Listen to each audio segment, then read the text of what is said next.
Hey hello everyone, I hope all you are doing good. So आज का जो अपना टॉपिक है वो है प्रोग्रेसिव ओवरलोड के ऊपर। प्रोग्रेसिव रेजिस्टेंस ट्रेनिंग ओवरलोड कि ये मसल बिल्डिंग में, मसल ग्रोथ में, वेट गेनिंग में, फैट लॉस में, वेट लॉस में कितना इसका अहम रोल होता है, कितनी इसकी इंपॉर्टेंस होती है, आज वही बात करने वाले हैं।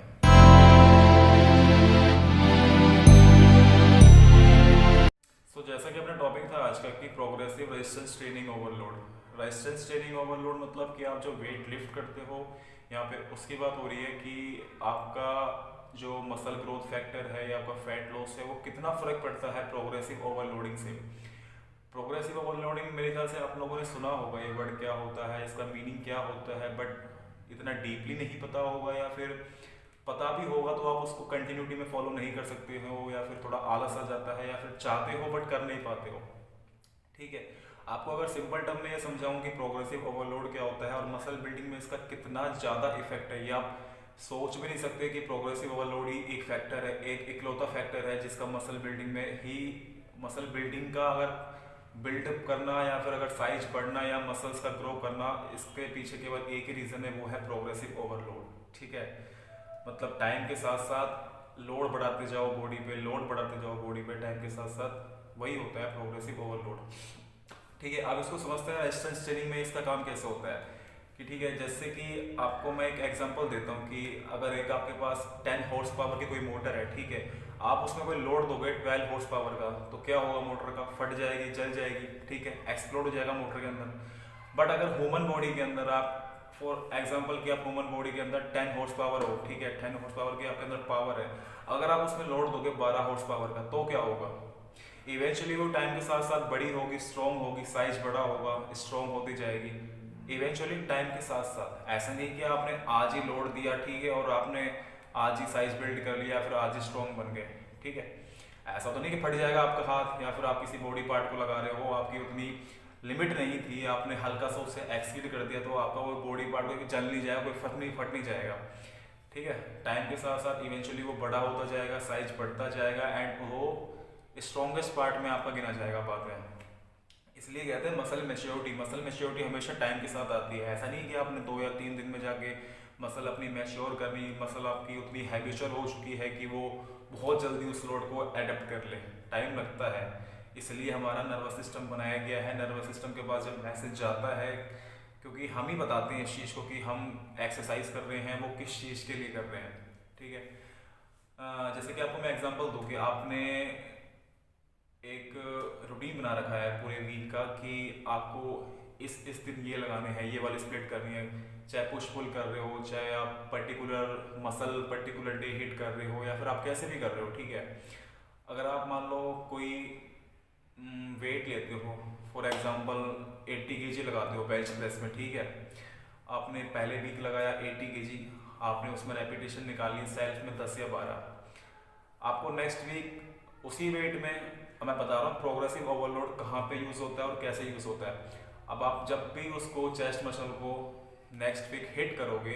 तो आप उसी 80 kg में, अगर आपने लास्ट टाइम 10 या 12 रैप निकाले थे, तो आपको 11 या फिर 13 रैप निकालने हैं उसी वेट में 80 kg में, वो भी सेल्फ। यहाँ पे होता है प्रोग्रेसिव ओवरलोड।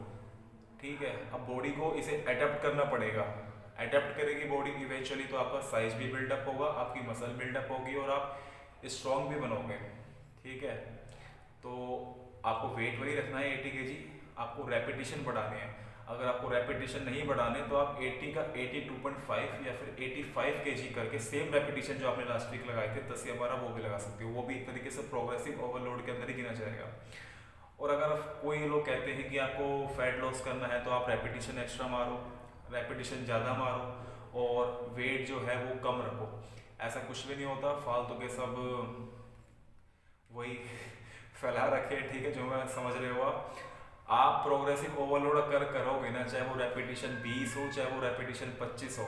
जैसे कि आपने आज 5 किलो के डंबल से बाइसेप कर्ल मारे हैं, आप नेक्स्ट वीक 5 किलो के डंबल से जो रैप अपने लास्ट टाइम लगाए थे, जैसे कि आपने 5 किलो के डंबल से आज 20 या 22 रैप लगाए हैं, आप अगर नेक्स्ट वीक 5 किलो के डंबल से 25 या 30 रैप लगाओगे ना, आपका तब भी प्रोग्रेसिव ओवरलोड नहीं गिना जाएगा उसको। ऐसा नहीं कि आपने रेपिटेशन 12 से एक्स्ट्रा मार दिया तो आपका मसल बिल्ड नहीं होगा, या फिर प्रोग्रेसिव ओवरलोड नहीं होगा। मसल बिल्ड होना नहीं होना, सब कुछ होना, वो प्रोग्रेसिव ओवरलोड पे और आपके न्यूट्रिशन पर डिपेंड करता है कि आप कितनी कैलोरीज ले रहे हो, कितनी कैलोरीज बर्न कर रहे हो उस सब प्रोसेस पे। तो कोई कहता है कि 12 रेपिटेशन ही लोगे, अगर आप 13 रेपिटेशन निकाल दिया आपने, फॉर एग्जांपल आपका वेट है मसल बिल्डिंग करने का, आपको रेपिटेशन निकालने 12 तक, अगर आपने 13 निकाल दिया तो आपकी मसल बिल्डिंग नहीं होगी, क्योंकि आपने 12 के 13 रैप निकाल दिए, तो आप मसल बिल्डिंग फेज से बाहर हो चुके हो।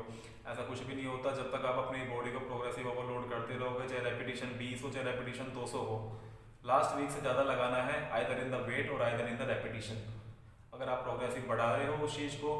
तो आपकी बॉडी अडेप्ट करेगी, बिल्डअप करेगी muscle and stronger you became. ठीक है, तो सिंपल सा फंडा ये होता है इस चीज़ का, अपनी इंटेंसिटी को हाई रखो और अपने जो रेपिटेशन है, इसलिए कहते हैं कि वो 8 से 12 रेपिटेशन, क्योंकि आपको वो थोड़ा काउंटिंग करने में इजी रहता है। आप यार 20-25 रेपिटेशन कितने टाइम तक याद कर लोगे, नहीं कर सकते ना, इसलिए कहते हैं कि इंटेंसिटी बढ़ाओ और रेपिटेशन रखो 6 से 12, 8 से 12 के बीच में, ताकि वो थोड़ा दिमाग में ध्यान रहता है कि हाँ मैंने लास्ट टाइम इतने रेपिटेशन लगाए थे। अब 20-25 रेपिटेशन करते करते बंदा बोर भी हो जाता है, यार कितनी देर से कर रहा हूँ कितनी देर से कर रहा हूँ। कभी कभार उसकी लिमिट होती है, जैसे कि मान लो आपने 5 किलो का डंबल लिया, ठीक है, आपकी लिमिट होगी 50 रेपिटेशन मारने की 5 किलो के डंबल से बाइसेप कर्ल, बट आप 30-35 रेपिटेशन पे बोर होकर डंबल छोड़ दोगे,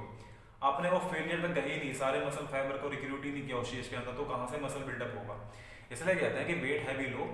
टेक्निक को कॉम्प्रोमाइज ना करके रेपिटेशन 8 से 12 लगाओ, इसलिए उसको मसल बिल्डिंग की रेंज में कहा जाता है कि वो 8 से 12 की जो रेंज है वो मसल बिल्डिंग है, जस्ट बिकॉज कि वो थोड़ा काउंटिंग करने में और ध्यान रहता है उस चीज़ का कि हाँ मैंने इतने रैप लगाए थे। बाकी आप 20 रैप लगाओ, 25 रैप लगाओ, अगर आप लास्ट वीक से ज़्यादा लगा रहे हो वेट में या रेपिटेशन में, आप मसल बिल्ड करोगे, बट इसको टाइम चाहिए होता है, और यही एक रास्ता है मसल बिल्डअप करने का, और कुछ भी नहीं है। कोई चूर्ण, कोई सप्लीमेंट, कोई डाइट में कोई ऐसी चमत्कारी चीज़, कोई पर्टिकुलर ऐसी चमत्कारी एक्सरसाइज, कोई कुछ भी नहीं है, सिर्फ प्रोग्रेसिव ओवरलोड है। या तो इसको आप नोट कर लो किसी डेयरी में, अपने डायरी में,